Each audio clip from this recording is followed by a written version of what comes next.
Hello मेरे प्यारे बच्चों, कैसे हो आप सब। मैं उम्मीद करता हूँ कि आप सब बहुत अच्छे होंगे। ठीक है बच्चों।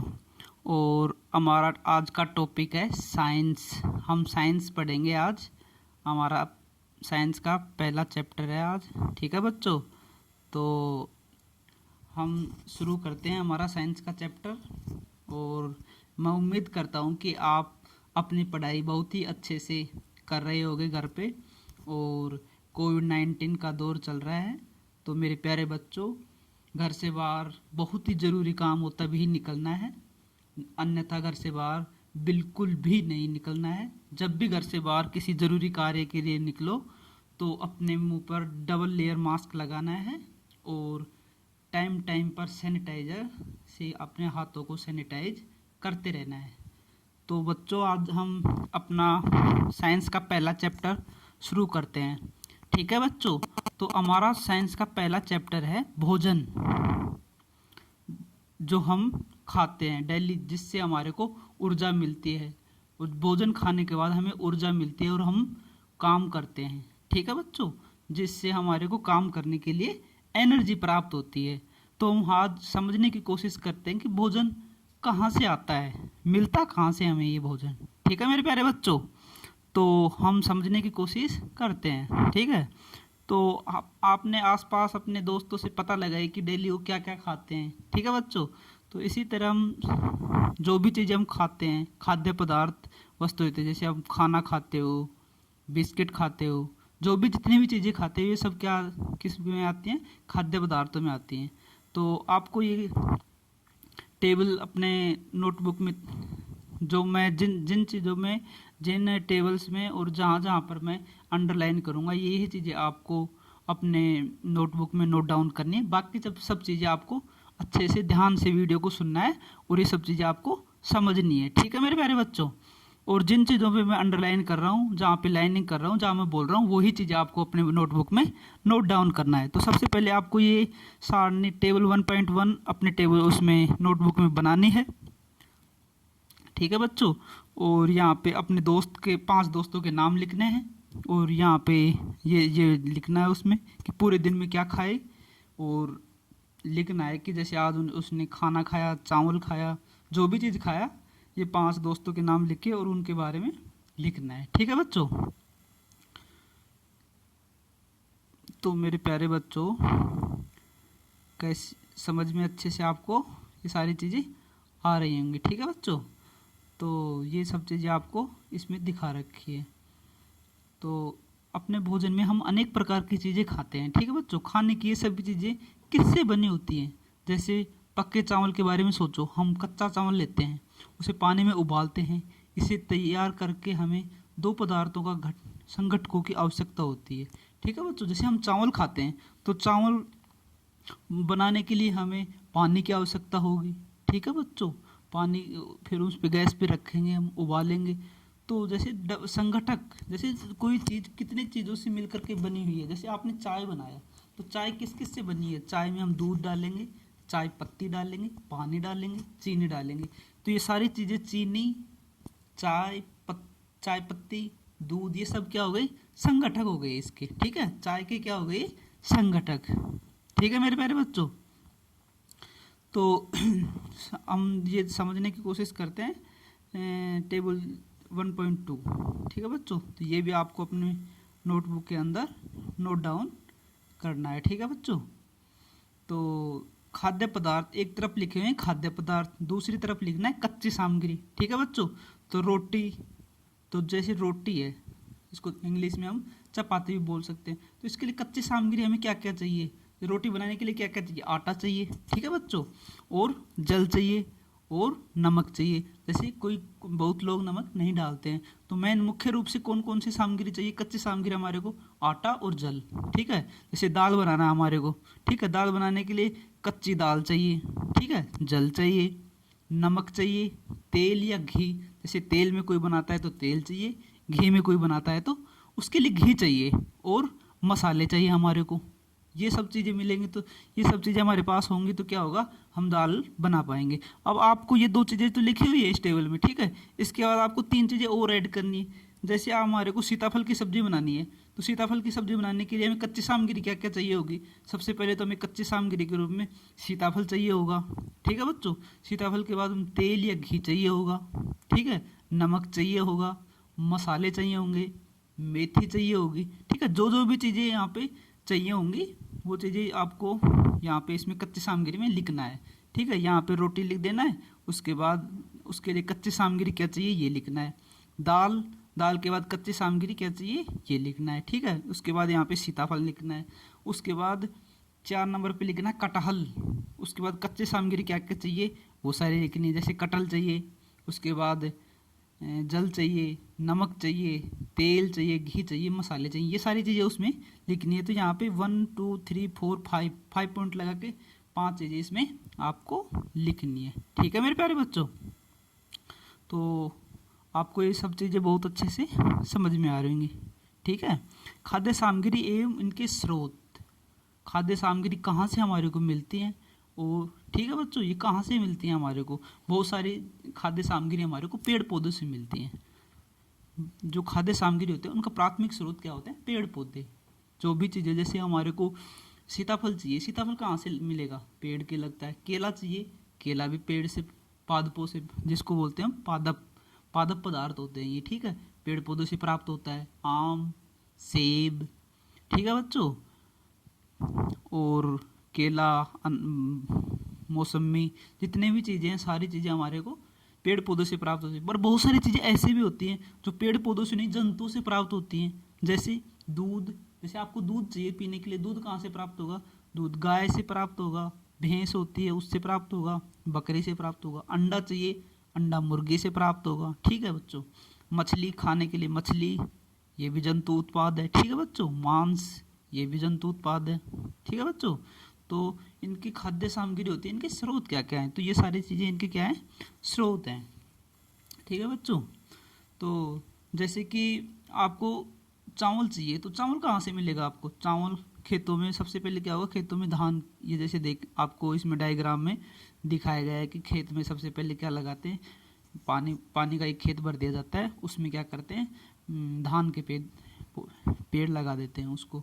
फिर धान के पेड़ क्या होते हैं, बड़े होते हैं, बड़े होते हैं, उसके बाद धान की बालियाँ आती हैं, फिर उसको काट करके और चावल अलग निकाल लिया जाता है और जो भूसा होता है अलग हो जाता है।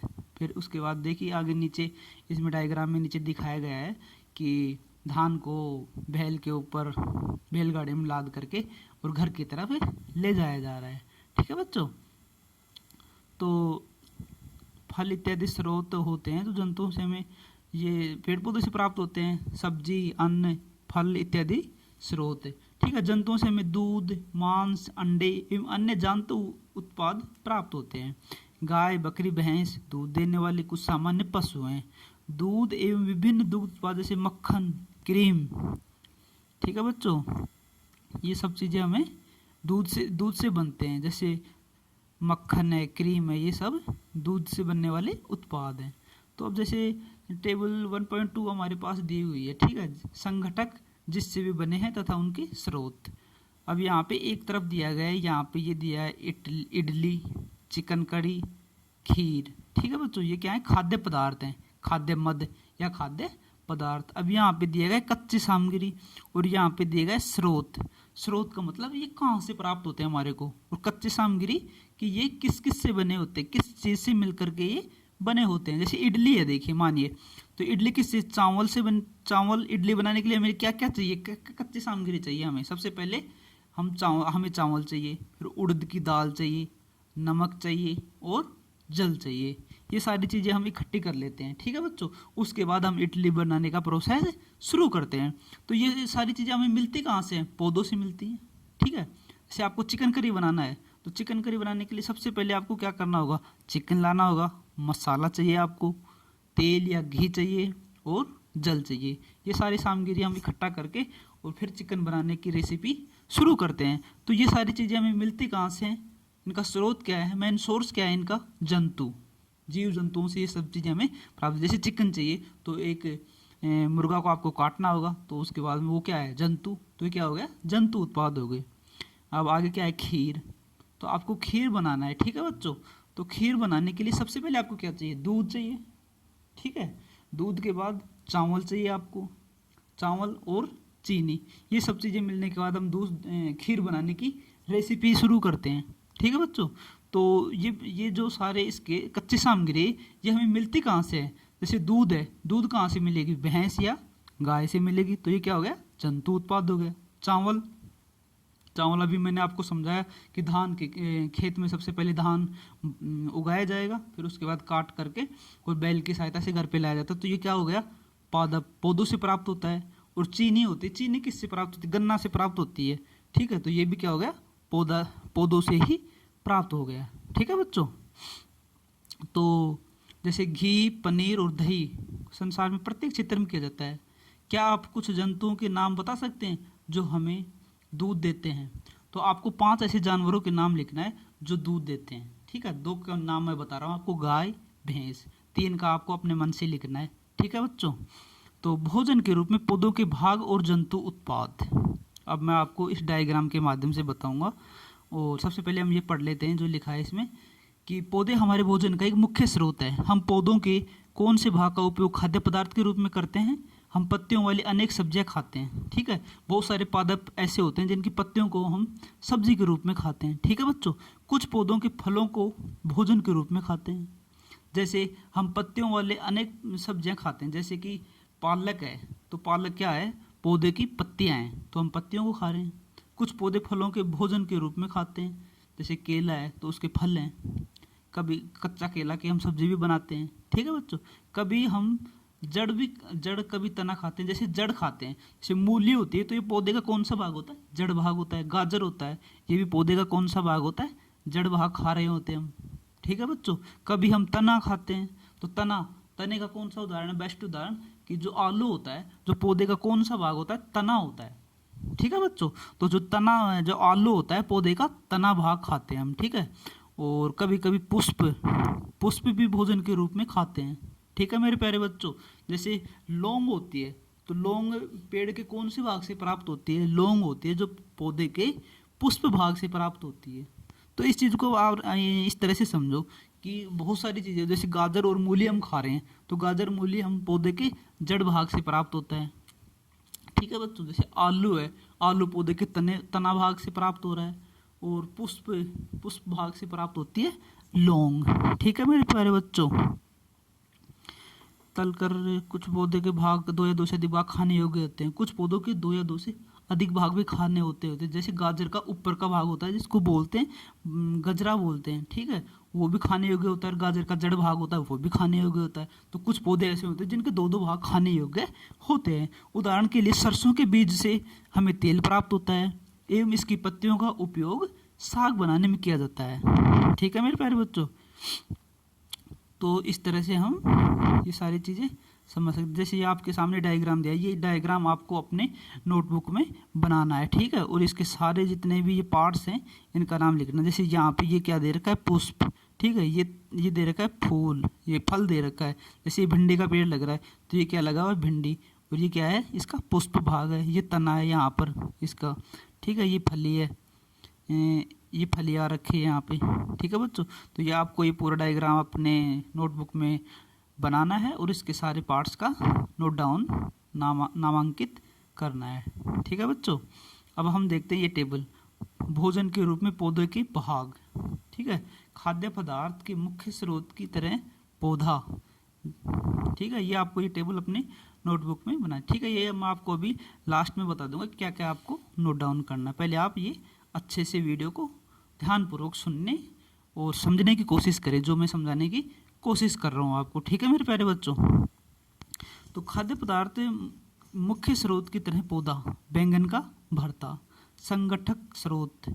ठीक है, पौधे का भाग जो हमें संगठक देता है। संगठक मैंने अभी आपको समझाया कि जैसे चाय बना रहे हैं तो चाय के संगठक कौन कौन से? चाय में चीनी डालते हैं, दूध डालते हैं, चाय पत्ती डालते हैं और पानी। तो ये चारों मिलकर के क्या हो गए? दूध के चाय के संगठक हो गए। ठीक है बच्चों।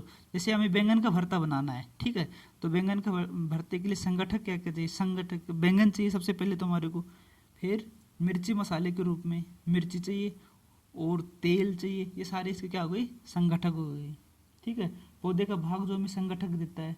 फल, जो ये बैगन होता है पौधे का फल भाग होता है, ठीक है,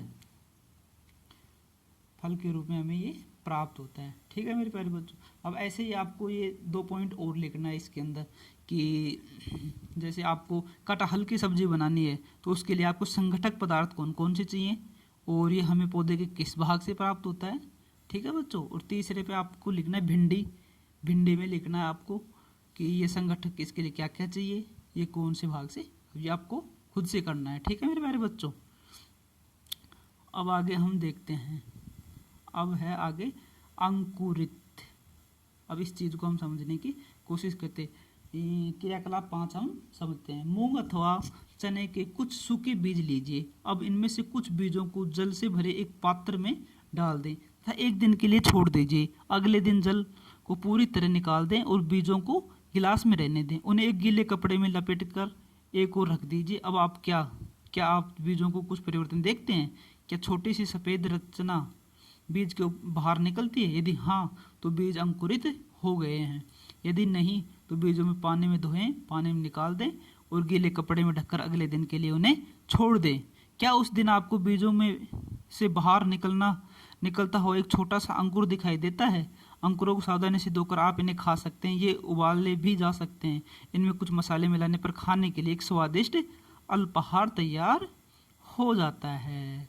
तो बच्चों ये जो डायग्राम आपको दे रखा है, देखिए ये जो आपको ये दे रखे हैं चने, ठीक है, और ये दे रखे हैं अंकुरित चने। अब देखिए आप इसको समझिए अच्छे से, मैं आपको आसान भाषा में ये समझा देता हूँ, ठीक है। आप शाम को चने अपने एक गिलास लीजिए और उसमें एक मुट्ठी चना डालिए, ठीक है बच्चों। तो सुबह तक वो क्या हो जाएंगे, फूल करके मोटे हो जाएंगे, ठीक है बच्चों। तो आप उनको पानी से निकाल करके एक कपड़े में बांध के रख दीजिए।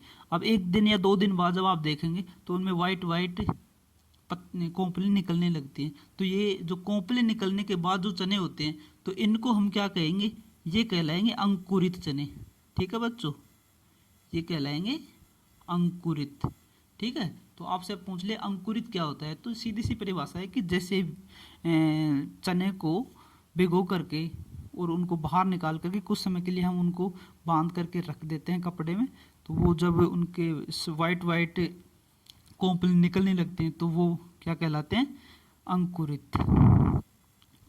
अब हम देखते हैं शहद कैसे प्राप्त होता है।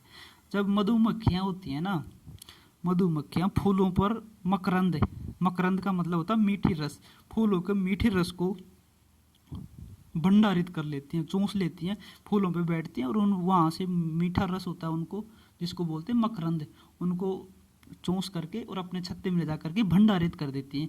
वो ऐसा क्यों करती हैं? क्योंकि जो फूल होते हैं ना, हमेशा इनके अंदर जो रस होता है ना, मीठा रस हमेशा नहीं रहता है, एक टाइम विशेष में ही रहता है, एक मौसम में एक सीजन आता है इनका भी स्पेशल, तो उस सीजन में ही इनके अंदर मीठा रस निकलता है, इसलिए ये इनको ले जा करके भंडारित कर लेती हैं आगे बाद में भोजन के रूप में उनका उपयोग कर सकें। तो इसको हम क्या बोलते हैं, इस तरह से हमें शहद प्राप्त होता है, ठीक है मेरे प्यारे बच्चों। तो अब देखते हैं जंतु क्या खाते हैं। हम आसपास देखते हैं कि जंतु हमारे खाते क्या हैं, कुत्ता, बिल्ली, भैंस, बकरी, ठीक है बच्चों। तो अब आगे वाली स्लाइड में हम देखते हैं कि जंतु खाते क्या हैं। अब देखिए क्या नाम है, टेबल जंतु और उनका भोजन। भैंस होती है, ठीक है, भैंस क्या खाती है, घास, खली, भूसा, अनाज और पत्ती, ये सब चीज़ें क्या खाती है, भैंस खाती है, ठीक है। बिल्ली छोटे जंतु, पक्षी, दूध, ये सब चीज़ें खाती है, ठीक है बच्चों। जैसे बिल्ली होती है, चूहे भी खा जाती है, छोटे जंतु भी खाते हैं, पक्षी भी और दूध भी। चूहा क्या खाता है, चूहा रोटी भी खाता है, ठीक है बच्चों, और दूध भी पीता है। शेर क्या खाता है, शेर होता है जो जानवरों को खाता है, बड़े जानवर होते हैं जैसे इंसान, मनुष्य को भी खा जाता है, बाघ, ये भी वही सारी चीज़ें खा जाता है। मकड़ी होती है, ये छोटे छोटे जानवरों को खाती है। छिपकली होती है, मकड़ी को भी खा जाती है। गाय होती है, गाय फिर वही सारी चीज़ें खाती है, गाय भैंस जो खाती है वही सारी चीज़ें गाय खाती है। ये सारी चीज़ें आपको ही इसमें लिख देनी है, ठीक है बच्चों। तितली होती है, ये भी फूलों का रस चूसती है, ठीक है बच्चों।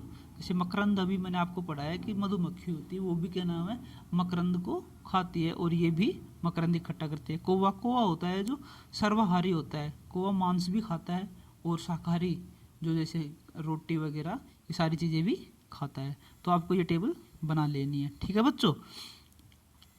तो अब हम देखते हैं कि जो जो जंतु या जो जंतु जो प्राणी शाकाहारी चीज़ें खाते हैं, शाकाहारी चीज़ें जैसे मांस मछली ये होती है, मांसाहारी चीज़ें होती हैं। जो शाकाहारी चीज़ें खाते हैं उनको क्या कहते हैं, शाकाहारी चीज़ें। जो जंतु पादप से बने उत्पाद खाते हैं, जैसे पेड़ पौधों से जो हमें प्राप्त होता है, जैसे गेहूँ है, ये भी हमें पेड़ पौधों से जितने भी उत्पाद प्राप्त होते हैं वो सारे खाने वाले क्या कहलाते हैं, शाकाहारी। और जो जंतुओं से प्राप्त होते हैं, जीव जंतुओं को मारने से प्राप्त होते हैं, जीव मारने से प्राप्त होते हैं, वो क्या कहलाते हैं, मांसाहारी कहलाते हैं। उनको खाने वाले मांसाहारी कहलाते हैं। जो मांसाहारी जंतुओं से प्राप्त उत्पाद भी खाते हैं और पेड़ पौधों से पादपों से प्राप्त उत्पाद भी खाते हैं, वो क्या कहलाते हैं, मांसाहारी कहलाते हैं। वो क्या कहलाते हैं, दोनों प्रकार के उत्पाद खाने वाले वो क्या कहलाते हैं, वो क्या कहलाते हैं, सर्वाहारी। ठीक है बच्चों। जैसे गाय शाकाहारी है। गाय क्या खाती है, भूसा खाती है, अनाज खाती है, खली खाती है, घास खाती है और पत्ती खाती है। ठीक है। और शेर क्या है, मांसाहारी। शेर मांसाहारी क्योंकि ये जानवरों को खाता है, हिरण को खा जाता है, ठीक है, खरगोश है, इनको खा जाता है और मनुष्य को भी खा जाता है। कौवा होता है, कौवा मांस भी खाता है और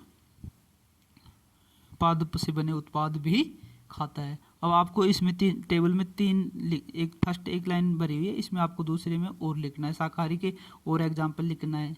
जैसे मनुष्य भी क्या है, शाकाहारी में आता है। ठीक है बच्चों।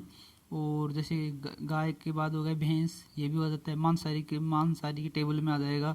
शेर, बिल्ली, ठीक है बच्चों, बाघ, ये भी आ जाएगा। कौवा सर्वाहारी, कौवा आ जाएगा। ठीक है बच्चों। इसमें आपको टेबल में 2 और आपकी तरफ से लिखना है। ठीक है मेरे प्यारे बच्चों। तो अब हम देखते हैं अभी प्रमुख शब्द जो चैप्टर में हमारे में मुख्य रूप से जो शब्द थे वो सब शब्द हम शब्द देखते हैं। संघटक का मतलब मैंने आपको समझाया कि जैसे कोई चीज़ किन किन चीज़ों से मिलकर बनी है। ठीक है। जैसे आपने खीर बनाई तो खीर किन किन चीज़ों से मिलकर बनी है। खीर में सबसे पहले क्या चाहिए, चावल चाहिए, चावल के बाद दूध चाहिए, दूध और चीनी। तो इन सब 3 चीज़ों से मिलकर बनी है। तो 3 चीज़ इसके क्या हो गए, संघटक। ठीक है बच्चों। तो आपको ये परिभाषा लिखनी है, अच्छे से नोट डाउन करनी है। ठीक है बच्चों। खाने योग्य जो भी चीज़ें होती हैं वो क्या कहलाते हैं, खाद्य पदार्थ। मकरंद का मतलब होता है मीठी रस। ठीक है बच्चों।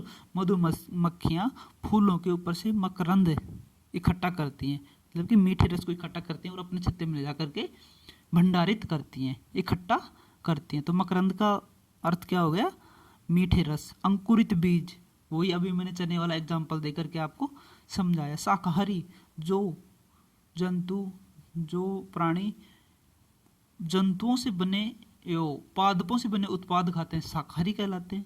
और मांसाहारी, जो प्राणी मांस मछली या जंतुओं से बने उत्पाद खाते हैं, जंतुओं के उत्पाद खाते हैं, वो क्या कहलाते हैं, मांसाहारी। सर्वाहारी, जो प्राणी शाकाहारी और मांसाहारी जंतु उत्पाद और प्राणी उत्पाद दोनों खाते हैं, वो क्या कहलाते हैं, मांसाहारी कहलाते हैं। ठीक है मेरे प्यारे बच्चों। अब ये देख लीजिए सारांश, इस चैप्टर का सारांश क्या है। तो आपको ये सारी चीज़ें नोट डाउन अपनी नोटबुक में करनी है। भारत के विभिन्न प्रदेशों में खाए जाने वाले भोजन में बहुत अधिक विविधता है हमारे भोजन में। ठीक है बच्चों, कि भारत में हर राज्य में, जैसे बिहार में अलग तरह का खाना खाया जाता है, राजस्थान में अलग तरह का खाना खाया जाता है, उत्तर प्रदेश में अलग खाते हैं। जैसे अब हम दक्षिण भारत में चले जाएंगे, तमिलनाडु, केरला, कर्नाटका, तो वहाँ पर कुछ अलग तरह का खाना खाया जाता है। पश्चिम भारत में अलग तरह का खाना खाया जाता है। तो पूरे भारत में खाने में अलग अलग प्रकार की विविधता है। हमारे भोजन के मुख्य स्रोत पौधे तथा जंतु हैं। ठीक है बच्चों, ये पॉइंट इम्पोर्टेंट है बच्चों आपको समझने की दृष्टि से, कि हमारे को भोजन कहाँ से मिलता है, पौधों से मिलता है और जंतुओं से मिलता है। यही 2 मुख्य स्रोत होते हैं। ठीक है बच्चों। जो जंतु केवल पादप खाते हैं उन्हें मांसाहारी कहते हैं, उन्हें शाकाहारी कहते हैं, सॉरी। जो जंतु केवल पादप खाते हैं उन्हें शाकाहारी कहते हैं। जो जंतु केवल जंतुओं को खाते हैं उन्हें मांसाहारी कहते हैं। जो जंतु पादप तथा दूसरे प्राणी दोनों ही खाते हैं उन्हें सर्वाहारी कहते हैं। ठीक है बच्चों। क्या सभी जीवों को एक ही किस्म के भोजन की आवश्यकता होती है? तो इसका आंसर होगा नहीं। आपको ये सारी क्वेश्चन करना है, इनके आंसर मैं अभी आपको बता रहा हूँ। क्या सभी जीवों को एक ही किस्म के भोजन की आवश्यकता? नहीं, क्योंकि मनुष्य को खाने के लिए अलग भोजन की आवश्यकता होती है, ठीक है। और जैसे शेर है, उसको मांसाहारी चाहिए, शाकाहारी और मांसाहारी अलग अलग भोजन की आवश्यकता। तो शाकाहारी जो प्राणी होते हैं, जंतु होते हैं, वो केवल पादप से बने उत्पाद खाते हैं, पादप खाते हैं, ठीक है। और जो मांसाहारी होते हैं, जंतुओं को खाते हैं, ठीक है बच्चों। जो सर्वहारी होते हैं, दोनों खाते हैं। तो इसलिए सभी जीवों को एक ही किस्म के भोजन की आवश्यकता नहीं होती, हर प्रकार के जीवों को अलग अलग भोजन की आवश्यकता होती है। 5 पौधों के नाम लिखे तथा बताइए इनमें कौन से भाग का उपयोग खाद्य पदार्थ के रूप में करते हैं। 5 पौधे, जैसे गेहूं है, गेहूं के अंदर जो हम खाते हैं उसका जो फल होता है, फल भाग को खाते हैं। आम होता है, उसका भी फल भाग को खाते हैं। केला होता है, फल भाग को खाते हैं। मूली होती है, उसका हम जड़ भाग खाते हैं। गाजर होती है, उसका हम जड़ भाग खाते हैं। आलू होता है, उसका तना भाग खाते हैं, ठीक है मेरे प्यारे बच्चों। जो लौंग होती है, उसकी जो पुष्प भाग होता है, उसको खाते हैं। ये सारे आपको वीडियो को पॉज करना है और ये सारी चीज़ें आपको नोट डाउन करनी है। इस क्वेश्चन लिखना है, उसके बाद ये सारी चीज़ें आपको लिखनी है, ठीक है मेरे प्यारे बच्चों।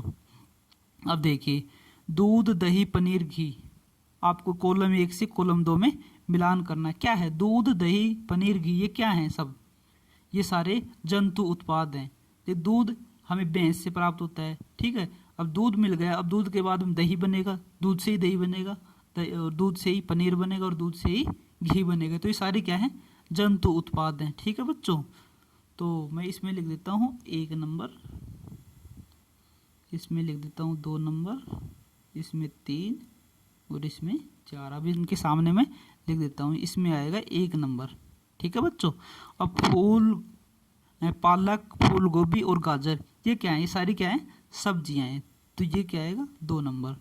शेर एवं बाघ, कॉलम 2 में मिलान करो इसको। दूसरे जंतुओं को खाते हैं, ठीक है। ये मांसाहारी जीव हैं, तो ये क्या दूसरे जंतुओं को खाते हैं। तीसरा इससे मिलान हो जाए। शाकाहारी, पादप एवं पादप उत्पाद खाते हैं, ठीक है मेरे प्यारे बच्चों। तो आपको क्या करना है? सबसे पहले ये कॉलम बनाना है, सबसे पहले ये वाला सारा लिखना है। उसके बाद 1 के सामने ये लिखना है, 2 के सामने ये लिखना है, 3 के सामने ये लिखना है और 4 के सामने ये लिखना है, ठीक है बच्चों। अब देखते हैं हम नेक्स्ट क्वेश्चन। अब देखिए ये क्वेश्चन, अब इनमें हम अपने को भरना है। इसमें शाकाहारी, बाघ एक मांसाहारी है, कै के अंदर ये आएगा, ठीक है बच्चों, ये आएगा कै के अंदर, मांसाहारी है। हिरण केवल पादप उत्पाद खाता है और इसलिए इसे शाकाहारी कहते हैं, ये याद आएगा इसके अंदर खे में। तोता केवल एक पादप उत्पाद खाता है, ठीक है बच्चों, तो इसमें लिख दो पादप, पादप उत्पाद खाता है। जो हम पीते हैं, जो दूध है, इसमें आएगा दूध, ये आ जाएगा घ में, दूध इसमें आएगा। जो दूध हम पीते हैं वह प्राय गाय, भैंस या बकरी से प्राप्त होता है, इसलिए यह जंतु उत्पाद है। हमें चीनी गन्ने से प्राप्त होती है, गन्ना से प्राप्त होती है चीनी, ठीक है बच्चों।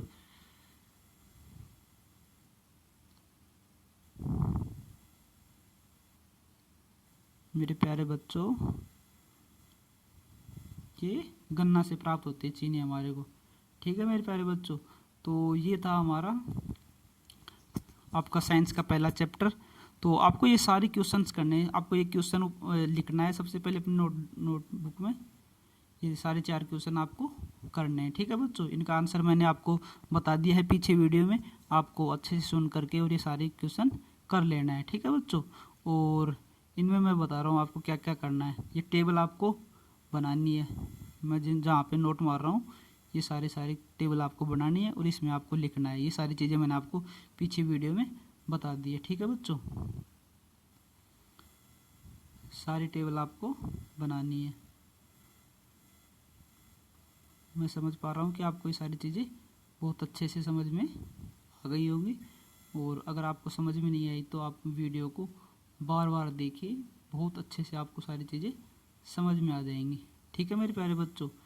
जहाँ भी मैं लाइन मार्क कर रहा हूँ ये सारी चीज़ें आपको बनानी है, ठीक है बच्चों।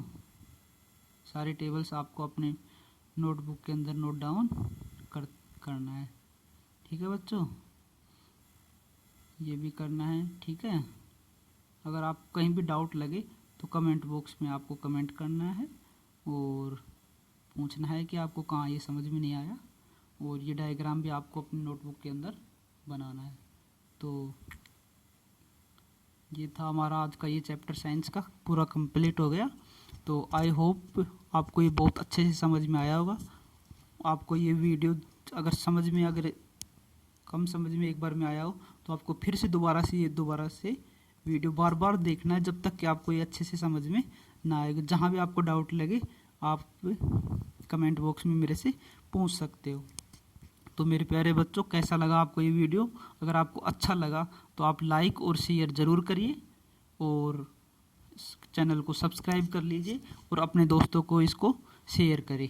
धन्यवाद दोस्तों, धन्यवाद मेरे प्यारे बच्चों।